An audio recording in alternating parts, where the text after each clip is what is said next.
Imagine being torn from your homeland as a teenager, forced to serve in the court of your enemies, yet rising to become the most powerful man in two mighty empires.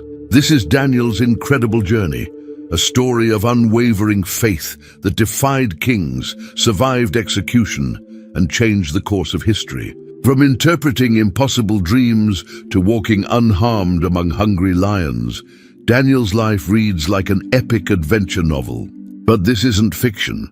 This is the true story of a prophet whose courage in the face of death would inspire millions for thousands of years. Today, we uncover the complete chronological account of the man who proved that no earthly power can silence those chosen by God. Are you ready to witness the most extraordinary life ever lived in ancient Babylon? The year was 605 BC, and Jerusalem was about to change forever.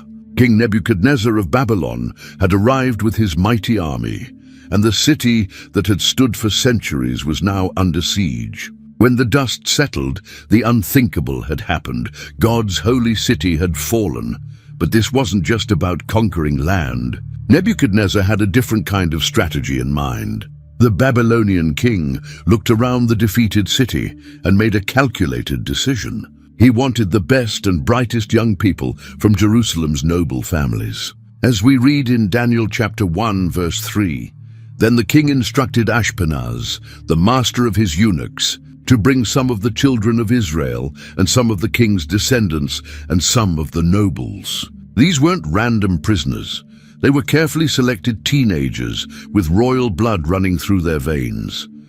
Among these chosen captives were 4 young men whose names would echo through history: Daniel, Hananiah, Mishael, and Azariah. They were probably around 15 or 16 years old, torn away from everything they had ever known. Imagine being a teenager, watching your city fall, your temple destroyed, and then being marched hundreds of miles away from home. Yet there was something special about these 4 boys that even their captors could see. Daniel 1:4 tells us they were young men in whom there was no blemish, but good-looking, gifted in all wisdom, possessing knowledge and quick to understand, who had ability to serve in the king's palace. When the 4 Hebrew boys arrived in Babylon, they faced their first real test of faith. The palace officials had a plan to transform these young captives into perfect Babylonian servants. They started by changing their names. Daniel became Belteshazzar, Hananiah became Shadrach, Mishael became Meshach, and Azariah became Abednego. These new names honored Babylonian gods, erasing their Hebrew identity piece by piece. But the name change was just the beginning. The king had ordered something that made Daniel's heart sink. According to Daniel 1:5, "And the king appointed for them a daily provision of the king's delicacies, and of the wine which he drank, and 3 years of training for them, so that at the end of that time they might serve before the king." This sounds generous, but there was a problem. The royal food included meat that had been sacrificed to idols and prepared in ways that violated God's laws. Daniel knew he had a choice to make. He could go along with everyone else and eat the king's food, or he could stand up for what he believed, even if it meant trouble. The Bible tells us in Daniel 1:8 that Daniel purposed in his heart that he would not defile himself with the portion of the king's delicacies, nor with the wine which he drank. Therefore he requested of the chief of the eunuchs that he might not defile himself. This wasn't just about food, it was about faithfulness to God in a foreign land. Daniel approached the chief official with respect, but firm conviction. He asked for permission to eat only vegetables and drink only water. The official was worried. What if these Hebrew boys became weak and sickly? The king might blame him and have him executed. So Daniel made a proposal that would change everything. Daniel looked at the nervous official and made a deal that seemed almost too good to be true. As recorded in Daniel 1:12-13, he said, "Please test your servants for 10 days, and let them give us vegetables to eat and water to drink. Then let our appearance be examined before you, and the appearance of the young men who eat the portion of the king's delicacies. and as you see fit, so deal with your servants." It was a simple test. 10 days of vegetables and water versus the king's rich food. The official agreed, probably thinking he would prove these stubborn Hebrew boys wrong. But something amazing happened during those 10 days. God was watching over Daniel and his friends, blessing their obedience in ways no one expected. When the test period ended, the results were shocking. Daniel 1:15 tells us, "And at the end of 10 days, their features appeared better and fatter in flesh than all the young men who ate the portion of the king's delicacies." Not only did they look healthier, but something even more remarkable was happening to their minds.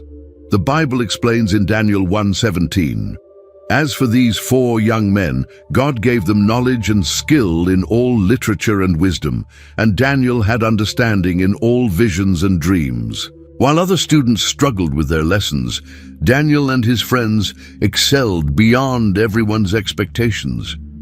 God was preparing them for something much bigger than anyone could imagine. When their 3 years of training were complete, all the young men were brought before King Nebuchadnezzar for their final examination. The king interviewed each one personally, testing their knowledge and abilities. The results were clear, as Daniel 1:19-20 records, "Among them all none was found like Daniel, Hananiah, Mishael, and Azariah. Therefore they served before the king. And in all matters of wisdom and understanding about which the king examined them, he found them 10 times better than all the magicians and astrologers who were in all his realm." Time passed, and Daniel settled into his new life serving in the royal court. But one night, something happened that would change everything. King Nebuchadnezzar had a dream that shook him to his core. It wasn't just any ordinary dream. It was so vivid, so terrifying, that it woke him up in a cold sweat. But when he tried to remember what he had seen, the details slipped away like smoke. The king was troubled beyond words. As Daniel 2:1 tells us, "Now in the 2nd year of Nebuchadnezzar's reign, Nebuchadnezzar had dreams, and his spirit was so troubled that his sleep left him." He knew this dream was important, but he couldn't grasp what it meant. So he did what kings do. He called for his wise men to help him, but Nebuchadnezzar wasn't in a patient mood. He made a demand that left his advisors speechless. According to Daniel 2:5, he told them, "My decision is firm. If you do not make known the dream to me and its interpretation, you shall be cut in pieces, and your houses shall be made an ash heap." He wasn't just asking them to interpret a dream. He wanted them to tell him what he had dreamed in the first place. The wise men were desperate. They explained that no king in history had ever made such a request. As they said in Daniel 2:10-11, "There is not a man on earth who can tell the king's matter. Therefore no king, lord or ruler has ever asked such things of any magician, astrologer or Chaldean. It is a difficult thing that the king requests, and there is no other who can tell it to the king except the gods, whose dwelling is not with flesh." But Nebuchadnezzar's mind was made up. He was furious and issued a death sentence for all the wise men in Babylon. According to Daniel 2:12-13, "For this reason the king was angry and very furious, and gave the command to destroy all the wise men of Babylon. So the decree went out, and they began killing the wise men, and they sought Daniel and his companions to kill them." When Daniel heard about the king's deadly decree, he didn't panic. Instead, he did something that showed the wisdom God had given him. He went straight to Arioch, the captain of the king's guard, and asked what was happening. Daniel 2:15 tells us, "He answered and said to Arioch the king's captain, 'Why is the decree from the king so urgent?' Then Arioch made the decision known to Daniel. After learning about the impossible situation, Daniel made a bold request. He asked to see the king personally, promising he could provide what Nebuchadnezzar wanted. But Daniel knew he couldn't do this alone. He rushed home to his 3 friends and explained the desperate situation they were all facing. What happened next shows us the power of united prayer. As Daniel 2:17-18 records, then Daniel went to his house and made the decision known to Hananiah, Mishael, and Azariah, his companions, that they might seek mercies from the God of heaven concerning this secret, so that Daniel and his companions might not perish with the rest of the wise men of Babylon. These 4 young men got down on their knees and cried out to God for help. They prayed through the night, asking God to reveal the mystery that had stumped all the wise men of Babylon. They knew their lives depended on God's mercy, but they also trusted that He had a plan. And God heard their prayers. Daniel 2:19 tells us the incredible result. Then the secret was revealed to Daniel in a night vision. So Daniel blessed the God of heaven. When Daniel received the vision, he didn't rush off to save his own life. Instead, he stopped to worship God and praise Him for His goodness. Daniel 2:20-23 records his beautiful prayer. Daniel answered and said, "Blessed be the name of God, forever and ever, for wisdom and might are His, and He changes the times and the seasons. He removes kings and raises up kings. He gives wisdom to the wise and knowledge to those who have understanding. He reveals deep and secret things. He knows what is in the darkness, and light dwells with Him. I thank You and praise You, O God of my fathers. You have given me wisdom and might, and have now made known to me what we asked of You. For You have made known to us the king's request." With God's revelation fresh in his mind, Daniel went to find Arioch, who was still carrying out the king's death sentence. Daniel's words must have sounded like music to the captain's ears. As Daniel 2:24 records, therefore Daniel went to Arioch, whom the king had appointed to destroy the wise men of Babylon. He went and said thus to him, "Do not destroy the wise men of Babylon. Take me before the king, and I will tell the king the interpretation." Arioch immediately brought Daniel before King Nebuchadnezzar. The king looked at this young Hebrew and asked the question that was burning in his heart. Daniel 2:26 tells us, "The king answered and said to Daniel, whose name was Belteshazzar, 'Are you able to make known to me the dream which I have seen and its interpretation?' Daniel's answer revealed his humble heart and his confidence in God. According to Daniel 2:27-28, Daniel answered in the presence of the king and said, 'The secret which the king has demanded, the wise men, the astrologers, the magicians, and the soothsayers cannot declare to the king. But there is a God in heaven who reveals secrets, and He has made known to King Nebuchadnezzar what will be in the latter days.'" Then Daniel began to describe the king's dream in perfect detail. He painted a picture that made Nebuchadnezzar's eyes grow wide with recognition. Daniel 2:31-33 records what he saw. "You, O king, were watching, and behold a great image. This great image, whose splendor was excellent, stood before you, and its form was awesome. This image's head was of fine gold, its chest and arms of silver, its belly and thighs of bronze, its legs of iron, its feet partly of iron and partly of clay." But the vision didn't end there. Daniel continued describing what the king had seen in his dream. According to Daniel 2:34-35, "You watched while a stone was cut out without hands, which struck the image on its feet of iron and clay and broke them in pieces. Then the iron, the clay, the bronze, the silver, and the gold were crushed together and became like chaff from the summer threshing floors. The wind carried them away, so that no trace of them was found. And the stone that struck the image became a great mountain and filled the whole earth. Nebuchadnezzar must have been amazed." This young man had described his dream exactly as he remembered it now. But Daniel wasn't finished. He still had to explain what it all meant. Daniel looked directly at the most powerful king on earth and began to explain the meaning of the mysterious dream. His words carried the authority of heaven itself. As recorded in Daniel 2:37-38, he said, "You, O king, are a king of kings. For the God of heaven has given you a kingdom, power, strength, and glory. And wherever the children of men dwell, or the beasts of the field and the birds of the heaven, He has given them into your hand. and has made you ruler over them all. You are this head of gold." The interpretation continued as Daniel explained that the different parts of the statue represented different kingdoms that would rise and fall throughout history. The silver chest would be another kingdom, not as great as Babylon. The bronze belly would represent a third kingdom that would rule over all the earth. The iron legs would be a fourth kingdom, strong as iron, but eventually divided. And the stone cut without hands, that represented God's eternal kingdom that would never be destroyed. King Nebuchadnezzar was completely overwhelmed.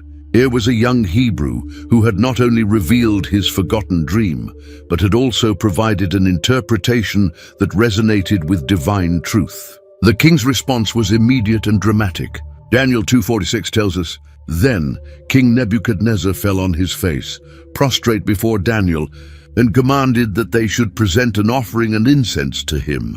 But even more significant was what the king said next. According to Daniel 2:47, the king answered Daniel and said, "Truly your God is the God of gods, the Lord of kings and a revealer of secrets. Since you could reveal this secret, for the first time, this pagan king acknowledged the supremacy of the God of Israel." The rewards that followed were beyond anything Daniel could have imagined. Daniel 2:48 records, "Then the king promoted Daniel and gave him many great gifts, and he made him ruler over the whole province of Babylon, and chief administrator over all the wise men of Babylon."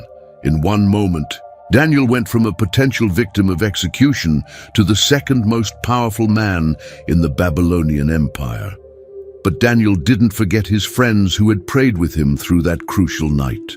As Daniel 2:49 tells us, also Daniel petitioned the king, and he set Shadrach, Meshach, and Abednego over the affairs of the province of Babylon. But Daniel sat in the gate of the king. These 4 Hebrew boys who had been torn from their homeland were now running the greatest empire on earth. Through this incredible turn of events, Daniel established something that would serve him for the rest of his long life, a reputation for wisdom and integrity that no one could question. The story of how he revealed and interpreted Nebuchadnezzar's dream spread throughout the entire empire. People knew that Daniel had a connection to the divine that set him apart from every other advisor in the kingdom. This wasn't just political success, it was a strategic positioning that God would use to protect his people during their long exile in Babylon. Daniel now had the king's ear and the authority to make decisions that could affect thousands of Jewish captives. His position as chief administrator over all the wise men meant that no major decision in the empire would be made without his input. The foundation was now set for everything that would follow in Daniel's remarkable life. He had proven that faithfulness to God, even in small things like dietary choices, would be rewarded with divine wisdom and favor. He had shown that prayer and dependence on God could solve problems that human wisdom couldn't touch. And he had demonstrated that God could use young people in extraordinary ways when they refused to compromise their convictions. From a teenage captive to the prime minister of Babylon, Daniel's journey had only just begun. The boy who had refused to eat the king's food was now the man the king trusted with his entire kingdom. Years had passed since Daniel interpreted the king's dream, and King Nebuchadnezzar had built the greatest empire the world had ever seen. But something was stirring in his heart. A dangerous mix of pride and power that would lead to one of the most dramatic tests of faith in human history. The king had an idea that would shake the very foundations of his kingdom.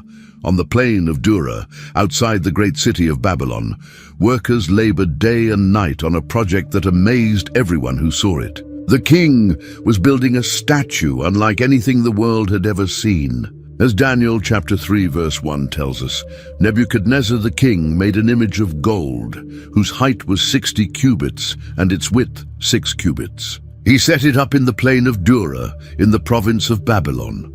This golden giant stood 90 feet tall and 9 feet wide, gleaming in the desert sun like a beacon visible for miles. But this wasn't just about showing off Babylon's wealth and power. Nebuchadnezzar had something much more ambitious in mind. He wanted to create a moment of unity for his diverse empire, a single act that would bind all his subjects together under his rule. The statue would become the center of the greatest worship service the ancient world had ever witnessed. The king sent out a decree that reached every corner of his vast empire. According to Daniel 3:23, and King Nebuchadnezzar sent word to gather together the satraps, the administrators, the governors, the counselors, the treasurers, the judges, the magistrates, and all the officials of the provinces to come to the dedication of the image which King Nebuchadnezzar had set up. So the satraps, the administrators, the governors, the counselors, the treasurers, the judges, the magistrates, and all the officials of the provinces gathered together for the dedication of the image that King Nebuchadnezzar had set up. And they stood before the image that Nebuchadnezzar had set up. The scene must have been incredible. Thousands upon thousands of officials, dressed in their finest robes, standing in perfect formation before the towering golden statue. Representatives from every nation that Babylon had conquered were there, a sea of humanity stretching as far as the eye could see. But the most important part of the ceremony was still to come. As the massive crowd stood in the blazing heat, a herald stepped forward with an announcement that would change everything. The king's command was simple but absolute. Daniel 3:4-6 records his words, "To you it is commanded, O peoples, nations, and languages, that at the time you hear the sound of the horn, flute, harp, lyre, and psaltery, in symphony with all kinds of music, you shall fall down and worship the gold image that King Nebuchadnezzar has set up.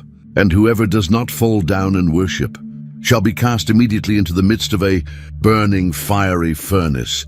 The music began, a magnificent symphony of instruments that filled the air with haunting melodies. As the sound echoed across the plain, an amazing sight unfolded. Thousands upon thousands of people dropped to their knees as one, bowing down before the golden image. From a distance, it looked like a perfectly choreographed dance of submission. But if you looked carefully, you would notice something that made a few observant officials very angry.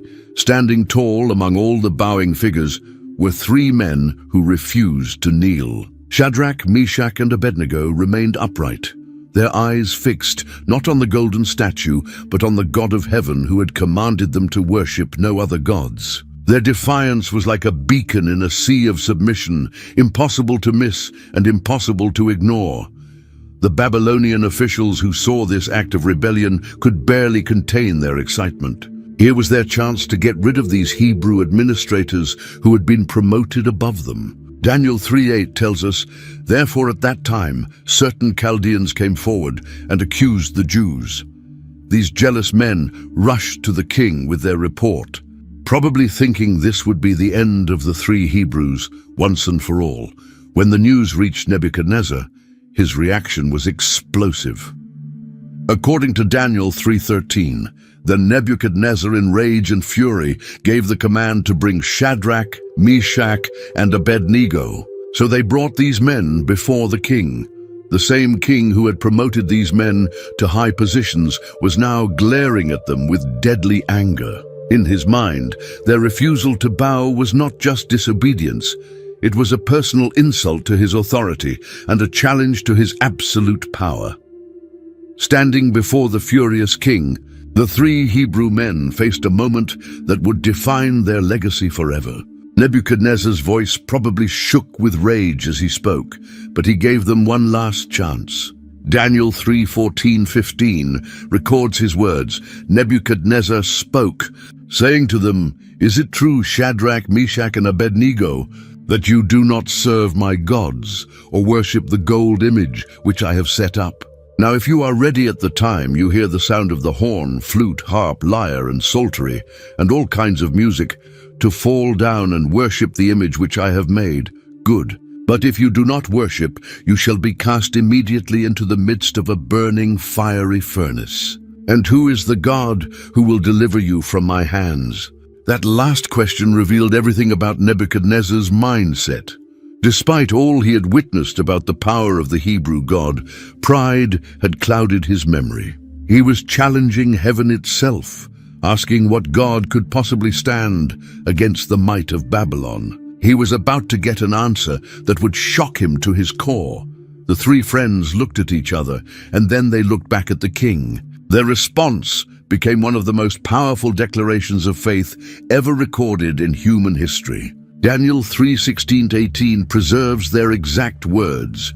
Shadrach, Meshach, and Abednego answered and said to the king, "O Nebuchadnezzar, we have no need to answer you in this matter. If that is the case, our God whom we serve is able to deliver us from the burning fiery furnace, and he will deliver us from your hand, O king. But if not, let it be known to you, O king, that we do not serve your gods, nor will we worship the gold image which you have set up."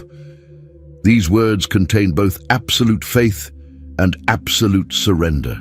They believed God could save them, but even if he chose not to, they would rather die than compromise their convictions. Their loyalty to God was not based on what he might do for them. It was based on who he was. This kind of faith was something Nebuchadnezzar had never encountered before, and it left him speechless with rage.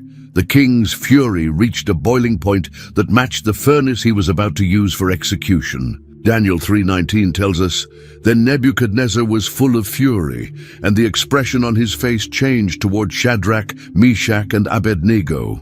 He spoke and commanded that they heat the furnace 7 times more than it was usually heated. 7 times hotter than normal." This wasn't just about execution anymore. This was about making an example that would terrify anyone who might think about defying the king's commands. The king called for his strongest soldiers to carry out the sentence. These weren't ordinary guards. They were the mightiest men in his army, chosen specifically for their strength and courage. Daniel 3:20-21 describes what happened next. "And he commanded certain mighty men of valor who were in his army to bind Shadrach, Meshach, and Abednego and cast them into the burning fiery furnace. Then these men were bound in their coats, their trousers, their turbans, and their other garments, and were cast into the midst of the burning fiery furnace. But something went terribly wrong with the execution. The furnace had been heated so intensely that the flames reached out like hungry fingers." Daniel 3:22 records the shocking result. "Therefore, because the king's command was urgent and the furnace exceedingly hot, the flame of the fire killed those men who took up Shadrach, Meshach, and Abednego. The very soldiers who were carrying out the king's orders were instantly killed by the heat. While the 3 Hebrews fell bound into the midst of the fire, Nebuchadnezzar must have expected to hear screaming, to smell burning flesh, to witness the horrible death he had ordered. Instead, something happened that made him jump to his feet in shock. According to Daniel 3:24-25, "Then King Nebuchadnezzar was astonished, and he rose in haste and spoke, saying to his counselors, 'Did we not cast 3 men bound into the midst of the fire?' And they answered and said to the king, 'True, O king. Look!' And he answered, 'I see 4 men loose, walking in the midst of the fire, and they are not hurt, and the form of the 4th is like the Son of God.' The king was witnessing a miracle that defied every law of nature. Not only were the 3 Hebrews alive and unharmed, but they were walking around freely in the fire, and they had been joined by a 4th figure whose appearance was unlike anything human. God himself had stepped into the furnace to be with his faithful servants. What Nebuchadnezzar saw in that furnace changed him completely. The king, who had just threatened to challenge any god who might try to deliver the 3 Hebrews, was now calling out to them in amazement. Daniel 3:26 tells us, "Then Nebuchadnezzar went near the mouth of the burning fiery furnace and spoke, saying, 'Shadrach, Meshach, and Abednego, servants of the Most High God, come out and come here.' Then Shadrach, Meshach, and Abednego came from the midst of the fire. When they emerged from the furnace, everyone gathered around to examine them. What they saw was impossible to explain by any natural means. Daniel 3:27 describes the incredible scene, and the satraps, administrators, governors, and the king's counselors gathered together, and they saw these men on whose bodies the fire had no power. The hair of their head was not singed, nor were their garments affected, and the smell of fire was not on them. They had been in the middle of a furnace heated 7 times beyond normal, yet they looked exactly the same as when they went in. Their hair wasn't even singed, their clothes weren't burned, and they didn't even smell like smoke. The only thing the fire had destroyed were the ropes that had bound them. They came out completely free. The king's response was immediate and dramatic.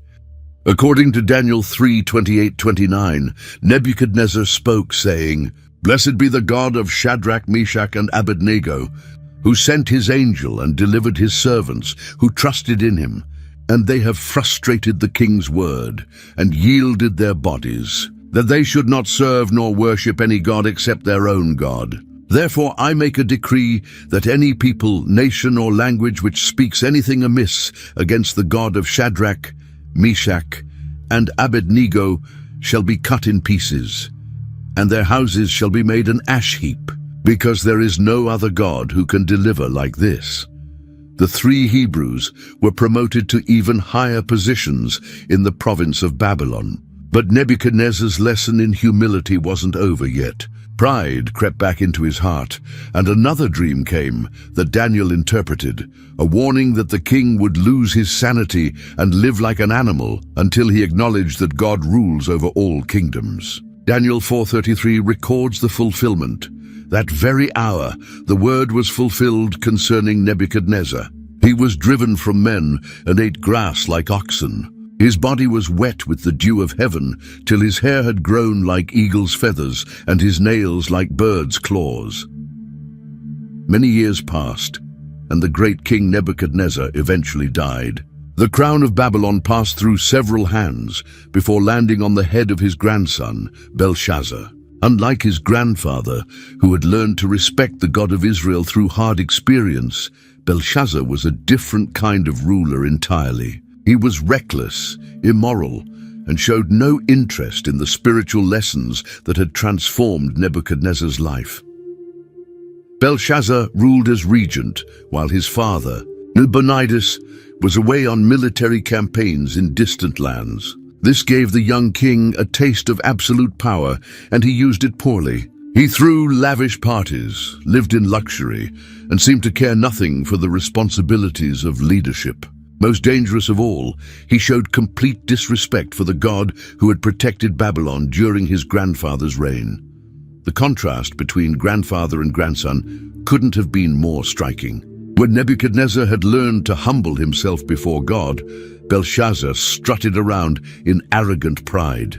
Where the older king had come to acknowledge God's sovereignty over all kingdoms, the younger one acted as if he answered to no one. Where Nebuchadnezzar had promoted and protected God's people, Belshazzar seemed to view them with contempt. This wasn't just a family problem. It was setting the stage for the end of an empire. Belshazzar was about to learn that God's patience has limits, and that those who refuse to learn from history are doomed to repeat its worst mistakes. The handwriting was quite literally about to appear on the wall. The night that would end the Babylonian Empire began like many others in Belshazzar's palace, with a party. But this wasn't just any celebration. Daniel 5:1 tells us, "Belshazzar the king made a great feast for 1,000 of his lords, and drank wine before the 1,000. This was a massive banquet that filled the royal hall with the most important people in the kingdom. As the wine flowed and the party grew wilder, Belshazzar made a decision that crossed a line no one should ever cross." Daniel 5:2-3 records what happened. While he tasted the wine, Belshazzar gave the command to bring the gold and silver vessels which his father Nebuchadnezzar had taken from the temple which had been in Jerusalem, that the king and his lords, his wives and his concubines might drink from them. Then they brought the gold vessels that had been taken from the temple of the house of God, which had been in Jerusalem. And the king and his lords, his wives and his concubines drank from them. These weren't just valuable cups and bowls.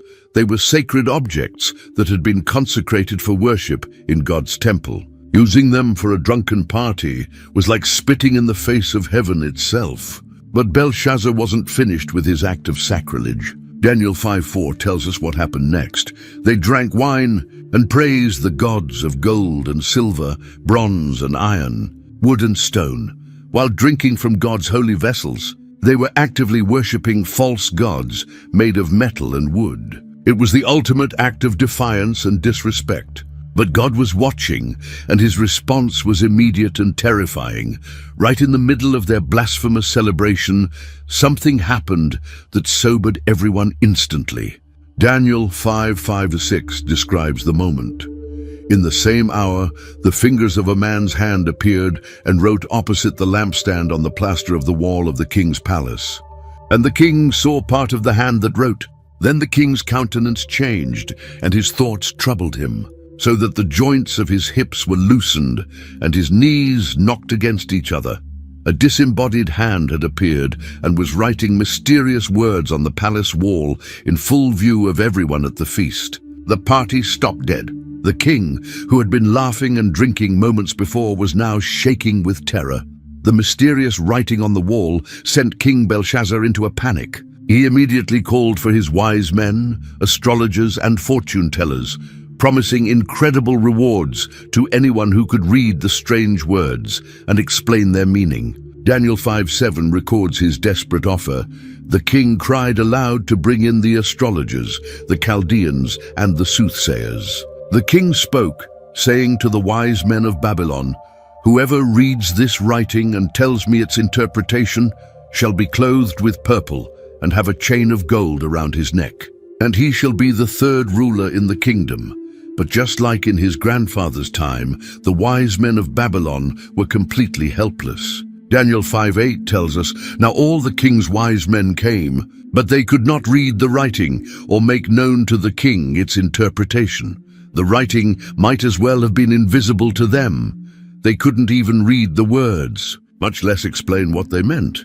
As the king's panic grew worse, someone in the royal family remembered a man who had served faithfully through multiple reigns. The queen mother spoke up with wisdom that would save the night. According to Daniel 5:10-12, she said, "Do not let your thoughts trouble you or your countenance change. There is a man in your kingdom in whom is the spirit of the holy God, and in the days of your father, light and understanding and wisdom, like the wisdom of the gods, were found in him.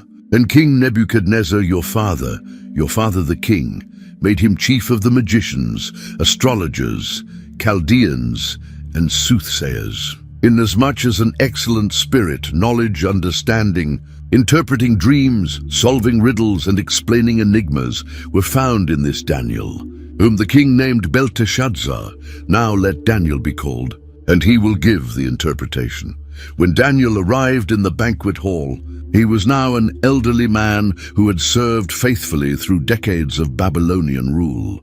Belshazzar tried to impress him with the same offer he had made to the other wise men, but Daniel's response showed that his heart had never been corrupted by power or wealth. Daniel 5:17 records his words, "Let your gifts be for yourself, and give your rewards to another. Yet I will read the writing to the king, and make known to him the interpretation." Before interpreting the writing, Daniel gave Belshazzar a history lesson about his grandfather's pride and humbling. Then he pointed out how the young king had failed to learn from those lessons. Finally, he read the mysterious words that had appeared on the wall. Daniel 5:25-28 tells us what they said. "And this is the inscription that was written, Mene, Mene, Tekel, Upharsin. This is the interpretation of each word. Mene, God has numbered your kingdom and finished it. Tekel, you have been weighed in the balances and found wanting. Peres, your kingdom has been divided and given to the Medes and Persians. The message was clear and final. Belshazzar's reign was over, and the Babylonian Empire was about to fall." That very night, just as Daniel had predicted, the impossible happened. Daniel 5:30-31 records the end. "That very night, Belshazzar, king of the Chaldeans, was slain, and Darius the Mede received the kingdom, being about 62 years old. The greatest empire the world had ever known had fallen in a single night. And Daniel was about to begin serving his third different kingdom. The night that Babylon fell, everything changed. When Daniel woke up the next morning, he was no longer serving a Babylonian king. He was now under Persian rule. But something amazing happened that showed how God had been preparing Daniel for this moment all along. The new king, Darius the Mede, quickly recognized that this elderly Hebrew man possessed something special that set him apart from every other official in the kingdom. Darius faced a huge challenge. He had just inherited the largest empire in the world, with different peoples, languages, and customs spread across vast territories. He needed administrators he could trust to help him manage this enormous responsibility. As Daniel chapter 6 verse 1 tells us, it pleased Darius to set over the kingdom 120 satraps, to be over the whole kingdom. But even more importantly, Daniel 6.2 records that over these 3 governors, of whom Daniel was one, that the satraps might give account to them, so that the king would suffer no loss. Think about what this means. Daniel, now probably in his 80s, had just been appointed as one of the 3 most powerful men in the Persian Empire, second only to the king himself. This wasn't because of political connections or family influence. It was purely based on his reputation for wisdom, honesty, and exceptional ability. But Daniel didn't just meet expectations. He exceeded them in ways that amazed everyone around him. Daniel 6:3 explains what happened next. Then this Daniel distinguished himself above the governors and satraps because an excellent spirit was in him. And the king gave thought to setting him over the whole kingdom. Darius was so impressed with Daniel's performance that he was considering making him the prime minister of the entire Persian Empire. Imagine being over 80 years old and having a foreign king want to put you in charge of his entire kingdom. This wasn't luck or coincidence. This was God rewarding decades of faithful service and preparing Daniel for one final test that would become the most famous story of his entire life. Daniel's success created a serious problem. The other governors and satraps who served under Darius watched this elderly Hebrew man rise above them all, and their hearts filled with jealousy and anger. How could a foreigner, a captive from a conquered nation, be considered for the highest position in their empire? They couldn't stand it, and they decided to do something about it. These weren't just casual complaints or office politics. This was a serious conspiracy involving some of the most powerful men in the Persian government. They knew they had to find something to use against Daniel, some scandal or corruption they could expose to bring him down. So they launched a thorough investigation into every aspect of his administration. Day after day, they dug through Daniel's records, questioned his decisions, and searched for any evidence of wrongdoing. They were looking for financial corruption, abuse of power, neglect of duties, or any mistake they could use to destroy his reputation. But as Daniel 6:4 tells us, their investigation produced shocking results. So the governors and satraps sought to find some charge against Daniel concerning the kingdom. But they could find no charge or fault because he was faithful. Nor was there any error or fault found in him. This was incredible.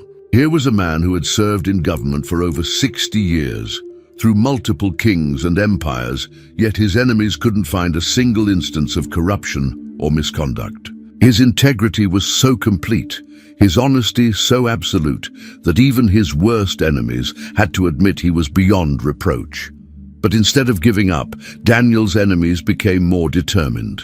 Since they couldn't attack his professional conduct, they decided to target the one thing that made Daniel different from everyone else. Daniel 6:5 records their conclusion. Then these men said, "We shall not find any charge against this Daniel unless we find it against him concerning the law of his God."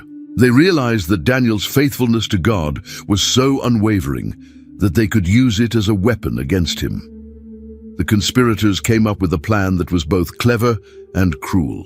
They would create a law that would force Daniel to choose between his loyalty to the king and his devotion to God. They knew Daniel well enough to predict exactly how he would respond. and they planned to use his faithfulness against him. The group of governors and satraps approached King Darius with what seemed like a wonderful idea. Daniel 6:6-7 records their proposal. So these governors and satraps thronged before the king and said thus to him, "King Darius, live forever. All the governors of the kingdom, the administrators and satraps, the counselors and advisors, have consulted together to establish a royal statute and to make a firm decree, that whoever petitions any god or man for 30 days, except you, O king, shall be cast into the den of lions." Notice how they lied right from the start. They claimed that all the governors had agreed to this proposal, but Daniel, the most important governor of all, knew nothing about it. They were deliberately deceiving the king, making it sound like this was a unanimous decision by his entire government. The idea appealed to Darius for several reasons. First, it seemed like a way to unify his diverse empire under his personal authority. Second, it flattered his ego by making him the sole object of worship for an entire month. Third, it appeared to be a reasonable temporary measure that wouldn't cause permanent harm. What the king didn't realize was that he was being manipulated by men who had already planned their next move. The conspirators pressed their advantage, urging the king to make this decree official and unchangeable.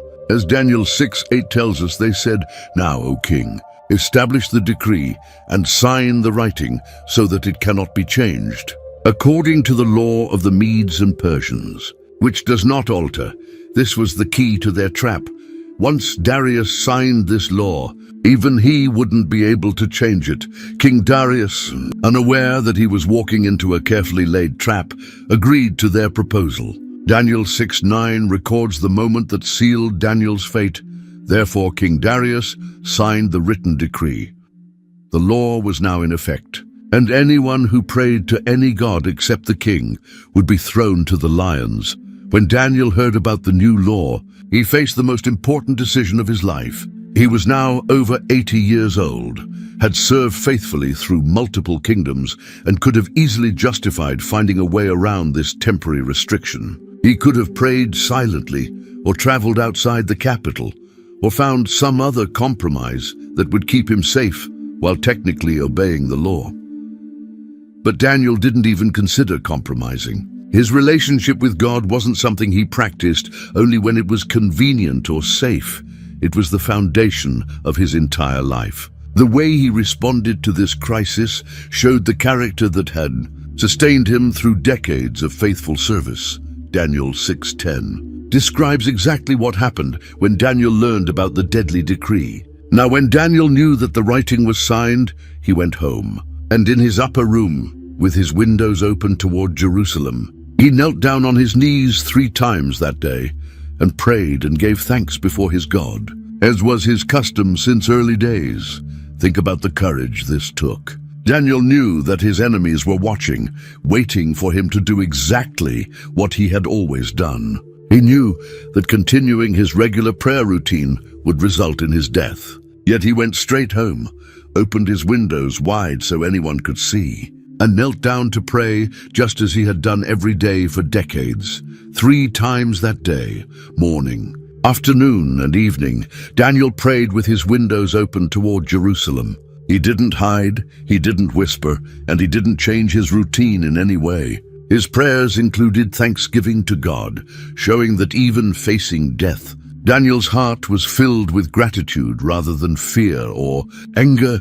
This wasn't just about praying, this was about declaring that no earthly law could separate him from his God. Daniel was making a statement that his loyalty to heaven was greater than his fear of any human punishment, even death itself. Daniel's enemies had been watching his house like hawks, and they were thrilled when they saw exactly what they had expected. The moment Daniel knelt down for his first prayer session, they had the evidence they needed to spring their trap. They probably could barely contain their excitement as they rushed back to the palace to report his crime to the king. The conspirators didn't waste any time. Daniel 6:11-12 tells us what happened. Then these men assembled and found Daniel praying and making supplication before his God. So they went before the king and spoke concerning the king's decree. Have you not signed a decree that every man who petitions any god or man within 30 days, except you, O king, shall be cast into the den of lions? And the king answered and said, the thing is true, according to the law of the Medes and Persians, which does not alter. First, they reminded the king of his own law, getting him to confirm that it was real and unchangeable. Then they delivered their devastating news. According to Daniel 6:13, so they answered and said before the king that Daniel, who is one of the captives from Judah, does not show due regard for you, O king, or for the decree that you have signed, but makes his petition 3 times a day. Notice how they tried to make Daniel sound like a rebel and a foreigner, calling him one of the captives from Judah instead of using his title as governor. They wanted to make the king think Daniel was being disrespectful and ungrateful. But their plan backfired in a way they hadn't expected. The moment King Darius heard Daniel's name, his heart sank. Daniel 6:14 describes his reaction. And the king, when he heard these words, was greatly displeased with himself, and set his heart on Daniel to deliver him. And he labored till the going down of the sun to deliver him. The king immediately realized he had been tricked into signing a death warrant for his most trusted and valuable administrator. For the rest of that day, Darius worked desperately to find a way to save Daniel. He consulted with legal experts, searched for loopholes, and tried everything he could think of to reverse or modify the decree. But the conspirators kept reminding him that the law of the Medes and Persians could never be changed, not even by the king who had signed it. As the sun began to set, King Darius realized that all his efforts had failed. With a heavy heart, he gave the order that would haunt him through the longest night of his life. Daniel 6:16 records his words as Daniel was brought for execution. So the king gave the command, and they brought Daniel and cast him into the den of lions. But the king spoke, saying to Daniel, your God, whom you serve continually, he will deliver you, even in this terrible moment. The king showed his respect for Daniel and his faith in Daniel's God. Darius had seen enough of Daniel's life to believe that the God who had sustained him through so many challenges wouldn't abandon him now. The den of lions was sealed with a large stone, and both the king and his nobles placed their official seals on it to make sure no one could tamper with it during the night. Daniel 6:17 tells us, then a stone was brought and laid on the mouth of the den, and the king sealed it with his own signet ring and with the signets of his lords, that the purpose concerning Daniel might not be changed. But while Daniel was locked in with hungry lions, King Darius was experiencing his own kind of torture. Daniel 6:18 describes the king's miserable night. Now the king went to his palace and spent the night fasting, and no musicians were brought before him. Also his sleep went from him.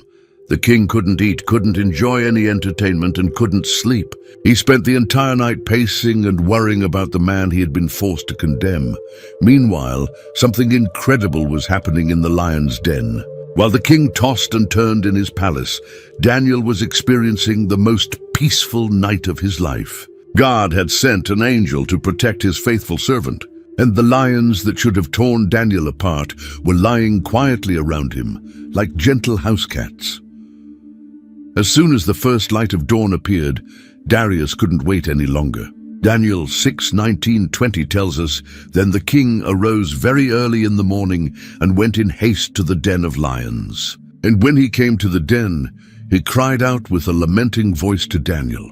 The king spoke, saying to Daniel, Daniel, servant of the living God, has your God, whom you serve continually, been able to deliver you from the lions? The king's voice echoed into the darkness of the den, and for a moment that must have felt like an eternity, there was silence. Then from the depths of the pit came the sound that filled Darius with more joy than he had ever experienced.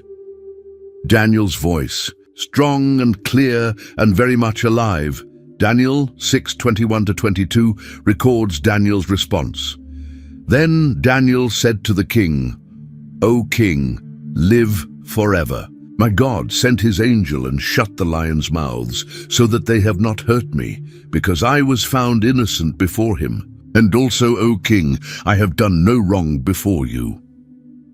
Even after spending a night with lions, Daniel's first words were a blessing for the king who had been forced to condemn him. Daniel explained that God had sent an angel to shut the lions' mouths because of his innocence. This wasn't just about Daniel's faithfulness to God. It was also about his loyalty to the king. Daniel had never done anything wrong against Darius, and God had vindicated both his spiritual and his civic integrity. King Darius was overjoyed beyond words. Daniel 6:23 tells us, "Now the king was exceedingly glad for him, and commanded that they should take Daniel up out of the den." So Daniel was taken up out of the den, and no injury whatever was found on him, because he believed in his God. When they examined Daniel carefully, they couldn't find a single scratch, bite mark, or sign that he had been in any danger at all. But the story wasn't over yet. The same law that had condemned Daniel was about to bring justice to his accusers. The king's anger now turned toward the men who had manipulated him into nearly killing his most trusted advisor. Daniel 6:24 records what happened next. "And the king gave the command, and they brought those men who had accused Daniel, and they cast them, their children and their wives, into the den of lions. And the lions overpowered them, and broke all their bones in pieces before they ever came to the bottom of the den." The contrast was shocking and immediate. The same lions that had been gentle as lambs around Daniel became fierce predators the moment his accusers were thrown in. This proved beyond any doubt that Daniel's protection had been supernatural, not natural. King Darius was so amazed by what he had witnessed that he sent a message throughout his entire empire. Daniel 6:25-27 records his decree. "Then King Darius wrote, 'To all peoples, nations, and languages that dwell in all the earth, peace be multiplied to you. I make a decree that in every dominion of my kingdom men must tremble and fear before the God of Daniel. For he is the living God and steadfast forever. His kingdom is an everlasting kingdom, and his dominion is from generation to generation. He delivers and rescues, and he works signs and wonders in heaven and on earth. Who has delivered Daniel from the power of the lions?'" Daniel's miraculous deliverance from the lion's den wasn't the end of his story. It was the beginning of the most remarkable phase of his entire life. In his final years, God gave this faithful servant a series of visions that would impact the world until the end of time. These weren't just personal encouragements for an old man, they were prophetic revelations about the future of God's people and the ultimate triumph of his kingdom. Daniel 7:1 tells us about the first of these extraordinary visions. "In the first year of Belshazzar, king of Babylon, Daniel had a dream and visions of his head while on his bed. Then he wrote down the dream, telling the main facts.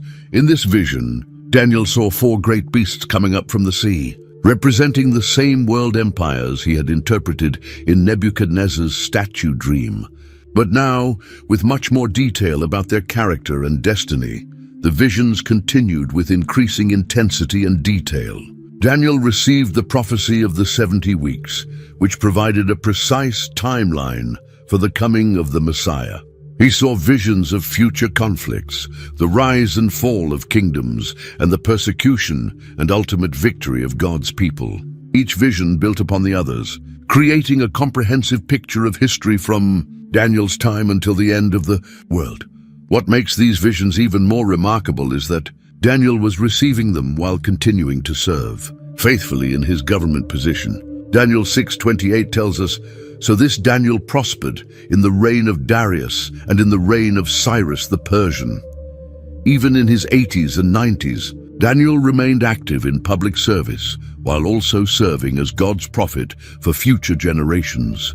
Some of Daniel's visions were so intense that they physically affected him. Daniel 8:27 records, "And I, Daniel, fainted and was sick for days. Afterward I arose and went about the king's business. Nevertheless, I was astonished by the vision, but no one understood it, the weight of seeing future events, especially the sufferings that would come upon his people." took a toll on this elderly prophet. But through all the visions of conflict and struggle, Daniel also received promises of ultimate victory and restoration. God showed him that no matter how dark things might become, his people would endure and his kingdom would ultimately triumph over all earthly powers. As Daniel's life drew to a close, he received a final message that brought comfort to his heart and hope for all who would read his words. Daniel 12:13 records God's final promise to his faithful servant. But you, go your way till the end, for you shall rest and will arise to your inheritance at the end of the days. Daniel's earthly service was coming to an end, but his eternal reward was guaranteed. Daniel's legacy extends far beyond his own remarkable life. His story of faithfulness in exile, courage under pressure, and unwavering devotion to God has inspired countless believers through the centuries. From a teenage captive to an elderly prophet, Daniel showed that God can use anyone who remains faithful to him, regardless of their circumstances or the challenges they face. If Daniel's courage and faithfulness have inspired you today, I'd love for you to share this video with someone who needs to hear this amazing story. Hit that share button and spread the hope that comes from trusting God completely, no matter what challenges we face. And don't forget to subscribe to our channel for more incredible biblical stories that will strengthen your faith and encourage your heart. Ring that notification bell so you never miss the powerful truths God has waiting for you in His Word. Which part of Daniel's story impacted you the most? Let me know in the comments below. I read every single one and love hearing how these biblical heroes inspire your own walk with God.